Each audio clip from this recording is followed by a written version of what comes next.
Bonjour à toutes et à tous, ravi de vous retrouver pour cette nouvelle vidéo où nous allons partir du côté de l'Angleterre, un pays dont on ne parle pas souvent sur la chaîne, mais qui pourtant me tient à cœur puisque j'y ai vécu. Qui plus est, l'affaire du jour est particulièrement intéressante et remplie de péripéties, mais on aborde ça tout de suite. Juste avant qu'on ne commence, n'hésitez pas à vous abonner en activant la petite cloche pour ne pas manquer la suite du contenu. Vous trouverez dans la description de cette vidéo aussi les liens d'Instagram, Twitch et TikTok pour les personnes qui souhaitent parler directement avec moi. Je vous sens impatient de découvrir cette histoire et je ne tarde pas plus longtemps, c'est parti.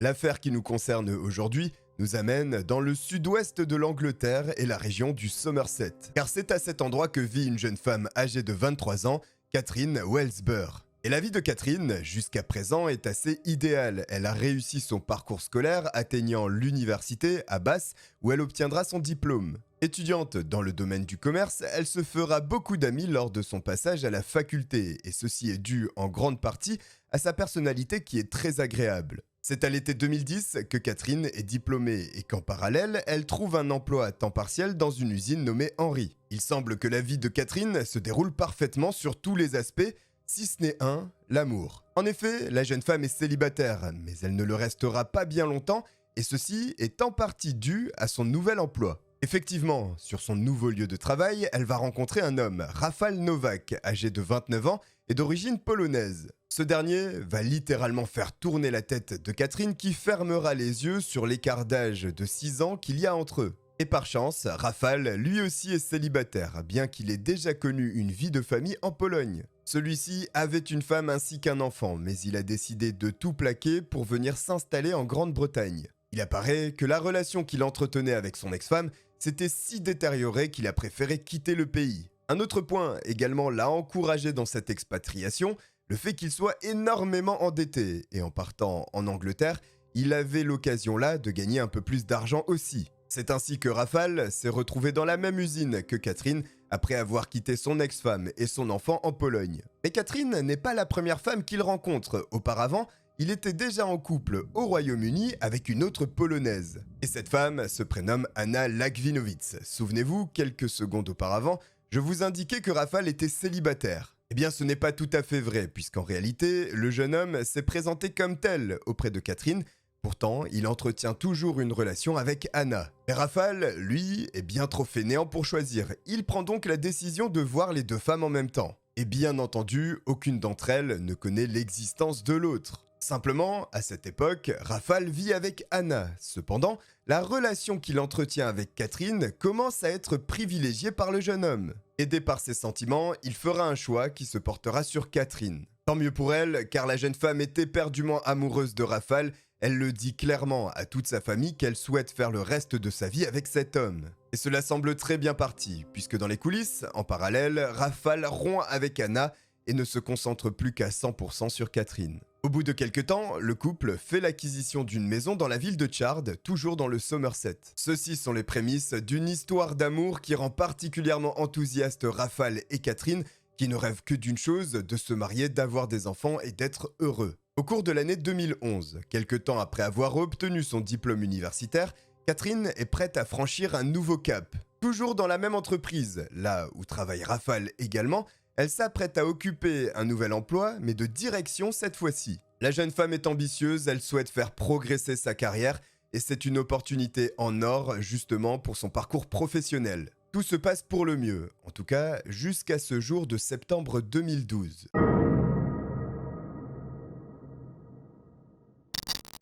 Alors que Rafał se trouve sur le lieu de travail depuis plusieurs heures maintenant, il n'a toujours pas vu Catherine. Et celle-ci ne se présentera pas de la matinée, ce qui inquiète fortement son conjoint. Catherine ne l'avait pas prévenu de son absence et lorsqu'il est parti ce matin, très tôt, il l'a vue dans le lit conjugal encore. Et lorsqu'il est parti, celle-ci dormait, il l'a donc embrassée comme il le fait chaque matin et est parti au travail. Anxieux, Rafał prévient donc son manager direct et l'informe que ce n'est pas normal que Catherine ne soit pas présente. D'autant plus que celle-ci ne répond pas aux SMS envoyés par Rafał. Et ce n'était pas dans les habitudes de Catherine non plus de faire la grasse matinée. Certes, il y avait un décalage entre elle et Rafał puisque ce dernier commençait à peu près à 6 h du matin et elle à 9h. Mais jamais elle ne s'était absentée toute une matinée, qui plus est sans avoir justifié cette absence. Mais il se peut, après tout, et comme le pense Rafale, qu'elle soit malade et qu'elle n'ait tout simplement pas pensé à répondre aux SMS envoyés. Rafale finit donc son service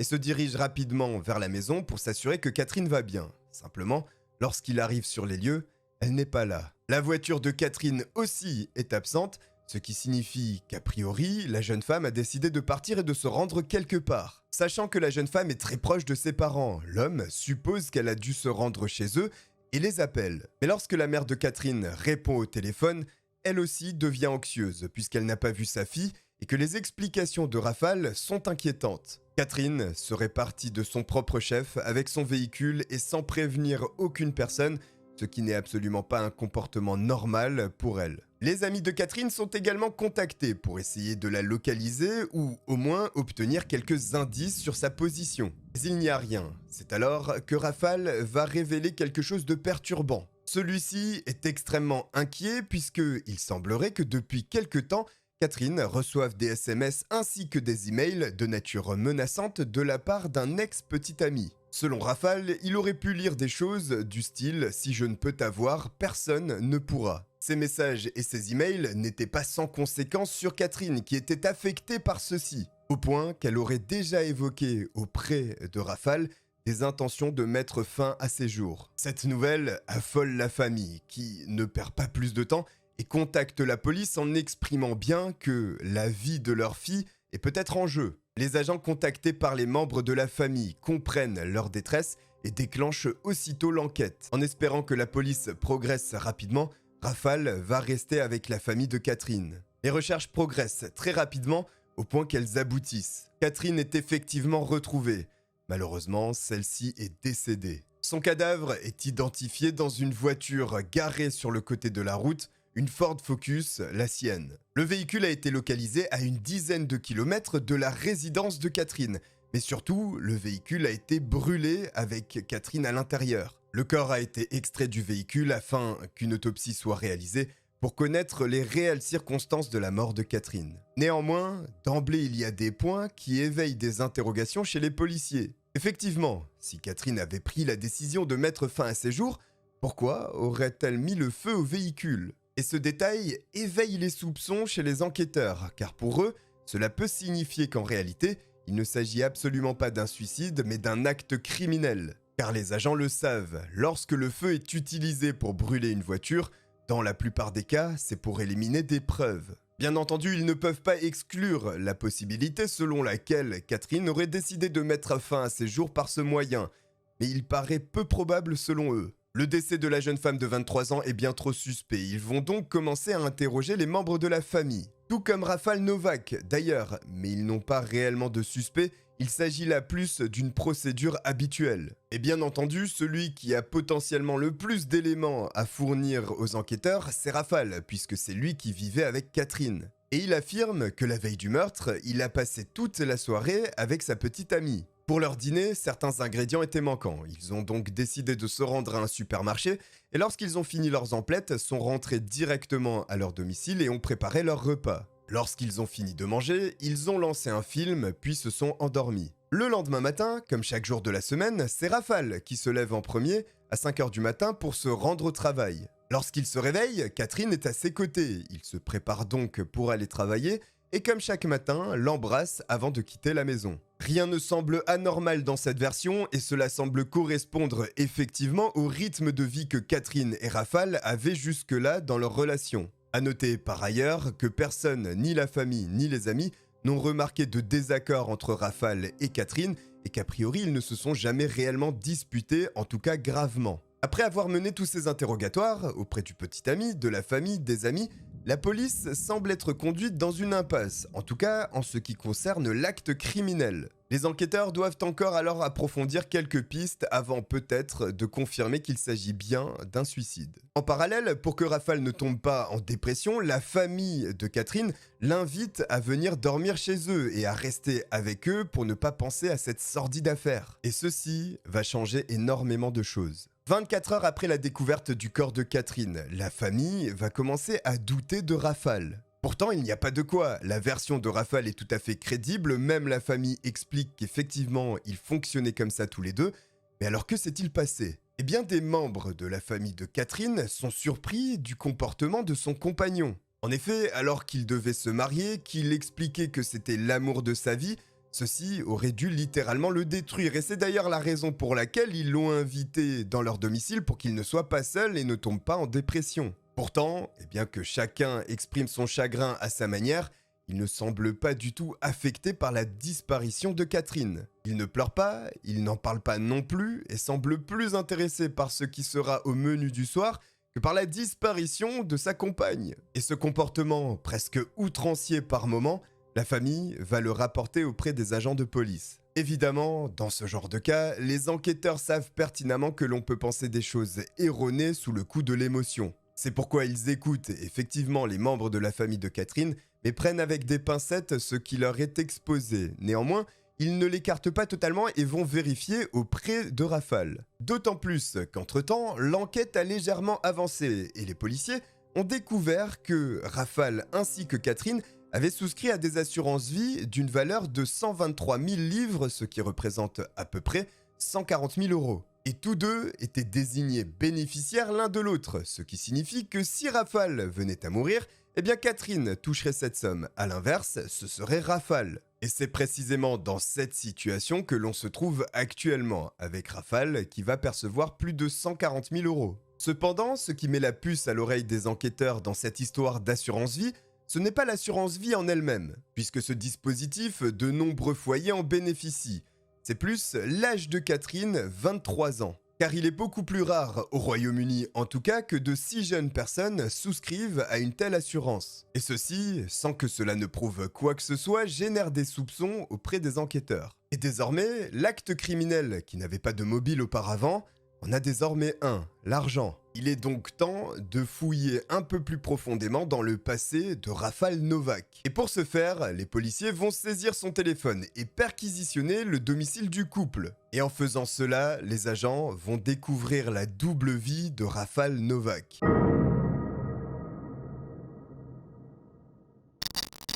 Celui-ci en réalité n'avait jamais réellement quitté son ex-petite amie Anna, il était toujours avec elle. Les textos qui se trouvent dans le téléphone de Rafale vont parler et ils indiquent que ce dernier a rencontré à plusieurs reprises et au cours des dernières semaines Anna. Ces rencontres étaient nombreuses et hebdomadaires, mais il arrivait également qu'il la voit plusieurs fois dans une même journée. Et il apparaît très clairement, avec les éléments découverts dans le téléphone de Rafale, qu'Anna était particulièrement jalouse de Catherine. Et elle mettait une pression continue sur l'homme afin qu'il quitte définitivement Catherine. La police établira que Rafale, au cours des derniers mois, aura rencontré au moins 78 fois Anna. Les enquêteurs doivent approfondir et ils ne s'arrêtent plus aux frontières du Royaume-Uni mais vont chercher dans le passé polonais de Rafale. Et le casier judiciaire de l'homme en Pologne est très loin d'être vierge. Plusieurs infractions sont répertoriées, mais il y a notamment quelque chose d'inquiétant, des violences exercées sur son ex-femme. Et voici la raison réelle pour laquelle il se trouve expatrié au Royaume-Uni aujourd'hui.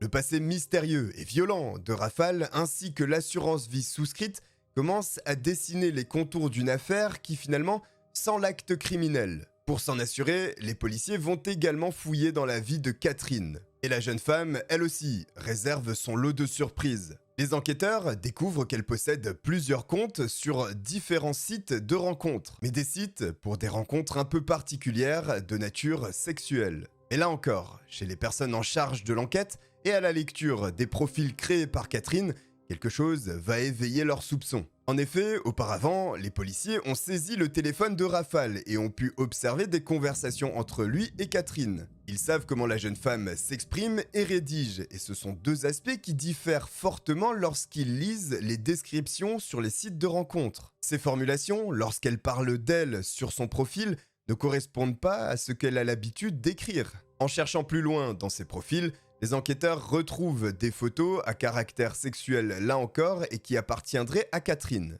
Et là encore, en observant et à l'instar de la description, ces photos ne correspondent pas à la personnalité de Catherine. En effet, sur les images, c'est bien le visage de Catherine, mais selon les photos, le corps, lui, va quelque peu changer. Et il s'avère qu'en réalité, Le visage de la jeune femme a été ajouté numériquement sur des corps d'autres personnes dénudées. La création des profils ainsi que les messages qui se trouvent sur ces applications où Catherine aurait échangé avec d'autres hommes remontent à plusieurs mois. Mais la communication la plus récente avec une des personnes qui était cliente de ce site et qui avait contacté Catherine remonte à 5 h du matin, le jour où elle a disparu. Catherine aurait envoyé un SMS à un homme en expliquant qu'elle allait le rejoindre. Et comme vous le savez désormais, quelques heures après avoir envoyé ce SMS, Catherine est retrouvée décédée. Ne connaissant pas encore le fin mot de cette histoire, la police va approfondir la moindre piste et elle va se pencher sur les différentes cartes SIM utilisées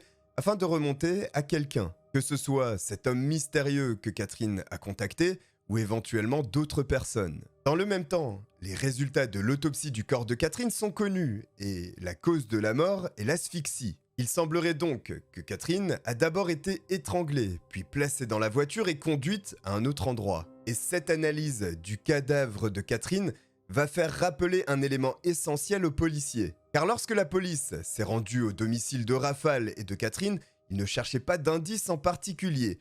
Mais lorsque l'analyse de l'autopsie est tombée, cela leur a rappelé quelque chose. L'un des agents sur place se souvient avoir observé une taie d'oreiller suspendue à un fil où on accroche le linge habituellement. Ce qui est plus surprenant est que la taie d'oreiller qui était en train de sécher était seule. Or, il peut paraître surprenant qu'une personne lave uniquement une seule taie d'oreiller. La police commence donc à envisager que Catherine a pu être étouffée avec le coussin qui se trouvait dans cette taie d'oreiller-là. Des experts médico-légaux ont aussi été envoyés sur le lieu où la voiture avait été brûlée. Et ceux-ci sont clairs dans leurs propos. La voiture n'a été incendiée qu'à partir de 6 h du matin. Et cette affirmation vient fragiliser l'hypothèse que la police était en train d'envisager, c'est-à-dire que Rafale soit le meurtrier. Celui-ci ayant pointé aux alentours de 5 h 30 du matin dans l'entreprise où il travaille, il n'aurait pas pu mettre le feu là où se trouvait la voiture et rejoindre à cet horaire son poste de travail. Matériellement, il ne peut pas être la personne qui a mis le feu à ce véhicule. Cependant, la tenue de Catherine qu'elle portait lorsqu'elle a été retrouvée brûlée dans la voiture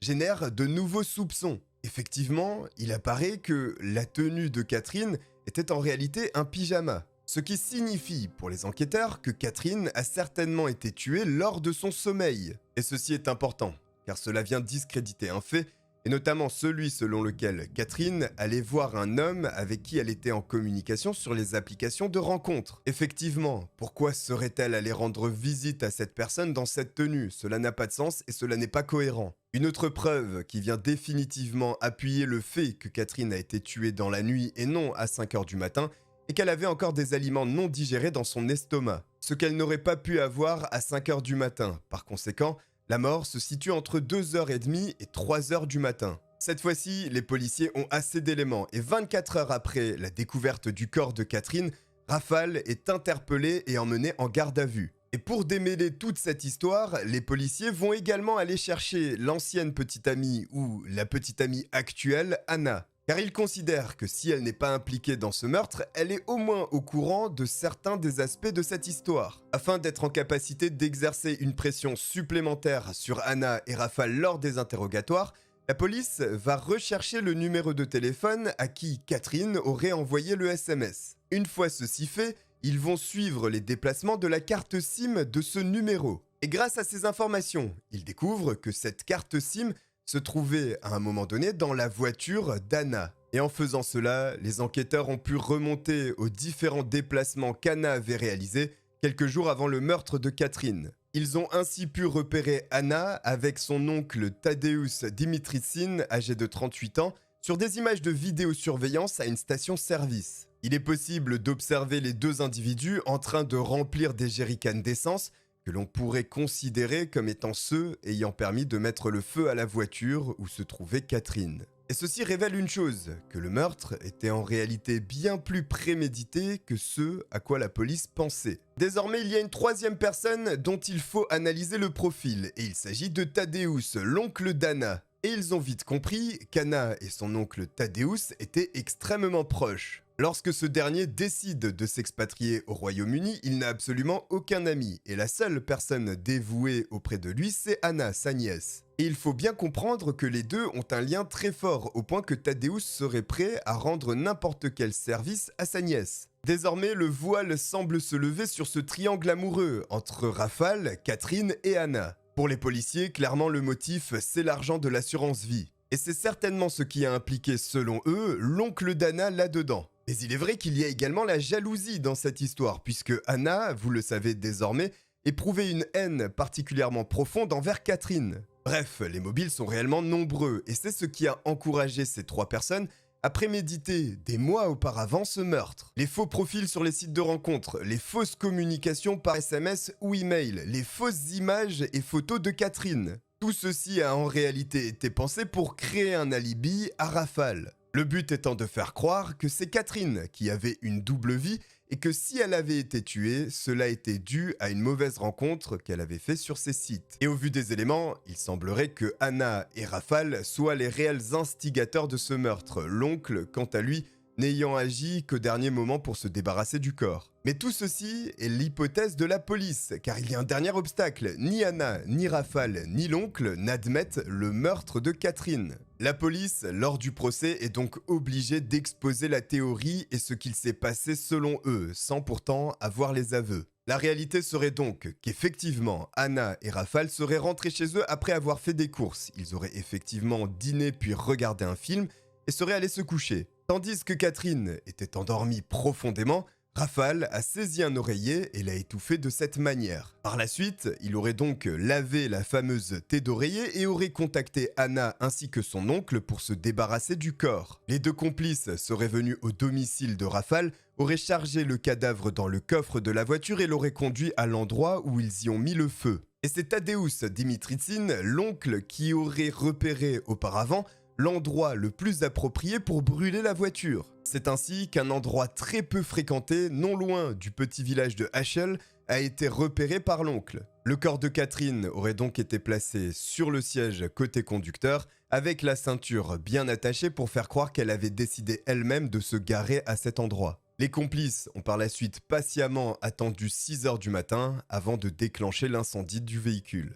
L'alibi aurait pu être parfait s'il n'y avait pas eu toutes ces incohérences et s'ils ne s'étaient pas débrouillés comme des branques finalement. Mais grâce à tous ces éléments et alors qu'ils sont toujours en garde à vue, la police va leur mettre la pression et au bout d'un moment, cela va fonctionner. Anna et Rafale vont se monter l'un contre l'autre. L'homme expliquant qu'Anna étant follement jalouse de Catherine, avait pris la décision de la tuer et que c'était elle, la meurtrière, et l'unique impliquée dans ce meurtre. A l'inverse, Anna, elle, raconte que Rafale est impliqué totalement dans le meurtre puisque c'est lui qui a décidé d'engager un tueur à gages pour éliminer Catherine. Que ce soit l'une ou l'autre des versions, dans les deux cas, c'est complètement farfelu et les éléments de la police démontrent tout à fait l'implication des deux personnes. Pourtant, lors du procès, ce sont bien là les motifs que vont avancer ces deux personnes pour se défendre. Mais au tribunal, face au juge, cela ne tient pas. Tadeusz, Anna ainsi que Rafale sont tous trois condamnés à une peine d'emprisonnement à vie avec une sûreté de 32 ans minimum. Les trois individus ont fait appel de cette décision, appel qui a été rejeté, tout comme la demande d'extradition en Pologne. Voici pour la terrible histoire de Catherine Welsber qui pensait avoir un avenir radieux et qui aura été trahie de la pire des façons par son compagnon. J'espère que cette histoire vous aura plu malgré son contenu horrifique. N'hésitez pas à vous abonner en activant la petite cloche pour ne pas manquer la suite des vidéos. N'oubliez pas Instagram, Twitch et TikTok non plus en description. On se voit très bientôt, je vous remercie de m'avoir regardé. Ciao.